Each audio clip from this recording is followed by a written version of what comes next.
The Grand Assembly Hall stretched across 3 kilometers of polished crystalline floor, its soaring arches reaching toward a dome that displayed the swirling nebulae of the Andromeda sector. Representatives from 47 species filled the tiered seating, their forms as diverse as the worlds they called home. The Velkari delegation occupied the upper tiers with their translucent, jellyfish-like bodies pulsing with bioluminescent communication patterns. Below them, the insectoid Threx clicked and chittered among themselves, their compound eyes reflecting the chamber's ambient light like scattered diamonds. At the center of it all sat the ruling council of 5 ancient species, each having achieved interstellar civilization when most worlds were still cooling from their formation.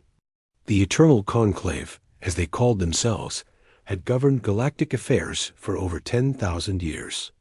Their word was law, their judgment absolute, and their patience with younger species notoriously thin.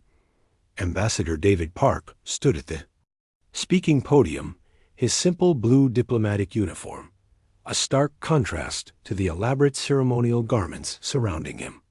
Behind him, the small human delegation of 12 individuals looked almost comically insignificant among the hundreds of alien representatives. Earth had been part of the galactic community for barely 50 years, making them relative newcomers.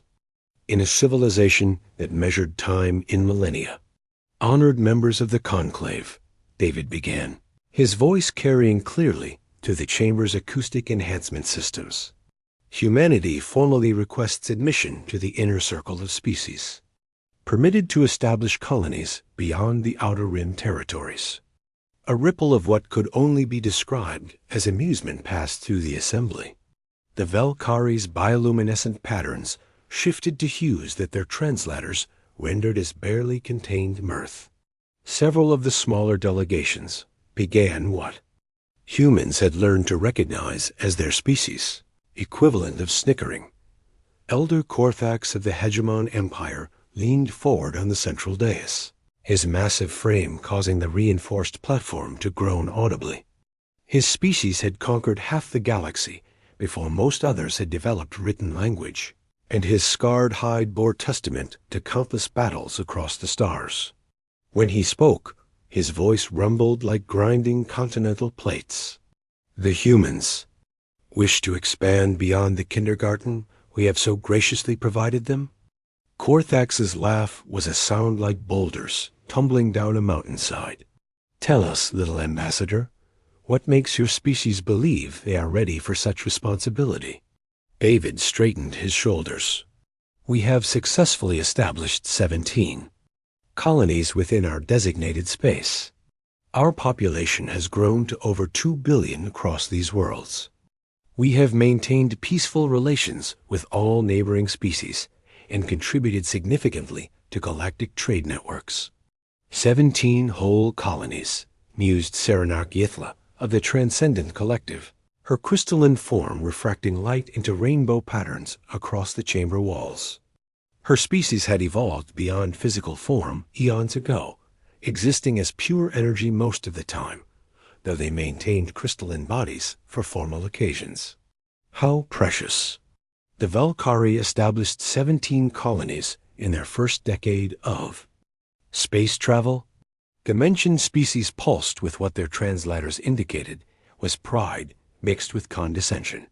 Perhaps, interjected High Counselor Vex of the Void Touched, his shadow-wreathed form seeming to absorb light around him, the humans would benefit from another century or two of supervised development.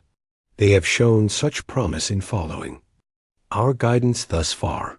The laughter that erupted from the assembly was like a symphony of contempt. The Threx clicking intensified to what humans had learned indicated hilarity. The gas form representatives of the Nebula Consortium swirled in patterns that translated to cruel amusement. Even species that humanity had considered friendly were joining in the mockery.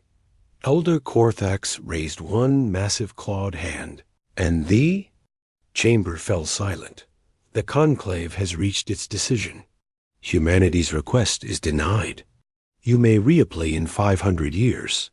assuming your species survives that long and shows marked improvement in your primitive ways. Furthermore, added Cyrenarch Ythla, her crystalline form chiming like broken bells, we are implementing new restrictions on human expansion. No new colonies will be permitted for the next century. Your current settlements will be subject to increased oversight and tribute requirements. The laughter resumed, louder than before. Some species were openly pointing at the human delegation, their various appendages gesturing in ways that transcended language barriers in their obvious mockery. David Park remained motionless at the podium for a long moment, his face an unreadable mask. The other human delegates sat in perfect silence, their expressions carefully neutral, despite the humiliation being heaped upon their species and homeworld. Then, without warning, David stepped back from the podium. He turned to face his delegation, and with deliberate precision, each human representative stood. They gathered their materials with unhurried movements, forming a tight formation behind their ambassador. The laughter in the chamber began to falter as beings noticed the humans. Actions. David Park walked toward the chamber's exit, his delegation following in perfect formation. Not one of them looked back. Not one of them spoke. They simply left as the massive doors sealed behind the departing humans. An uncomfortable silence settled over the Grand Assembly Hall. Elder Korthax frowned, his scarred features creasing with confusion. What was that supposed to accomplish?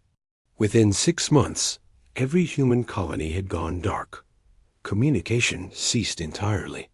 Trade ships found empty settlements with no signs of struggle or destruction. The colonists had simply vanished, taking their knowledge, their technology, and their contributions to galactic civilization with them. The consequences became apparent within a year. The Threx discovered that the seemingly primitive human agricultural techniques had been preventing a continent-spanning crop disease on 3 of their most important farming worlds. Without human expertise, famine began to spread. The Velkari found their most profitable trade routes collapsing as human logistical networks, which had been optimizing cargo flow throughout their sector, disappeared overnight. More troubling were the technological gaps. Humans had been quietly solving problems across dozens of species territories. Their talent for what they called engineering on the fly had prevented countless disasters. Without their intervention, critical systems began failing across the galaxy. The Eternal Conclave found itself facing something unprecedented in 10,000 years of rule, consequences for their actions. Species that had laughed at humanity now demanded answers. Why had they driven away the humans? What were they going to do about the crisis? Then the reports began arriving. Long-range sensors detected massive construction projects in the unexplored regions beyond the outer rim. Energy signatures unlike anything in the galactic database. Technologies that shouldn't exist. Humanity had not simply vanished. They had found another way.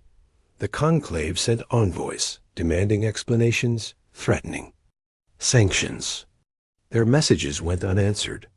The humans had learned an important lesson about respect, and they were teaching it to the galaxy in the only language the Eternal Conclave understood. Consequences. The species that had ruled unchallenged for millennia were about to discover what happened when they underestimated the quiet ones who simply got up, turned around, and walked away.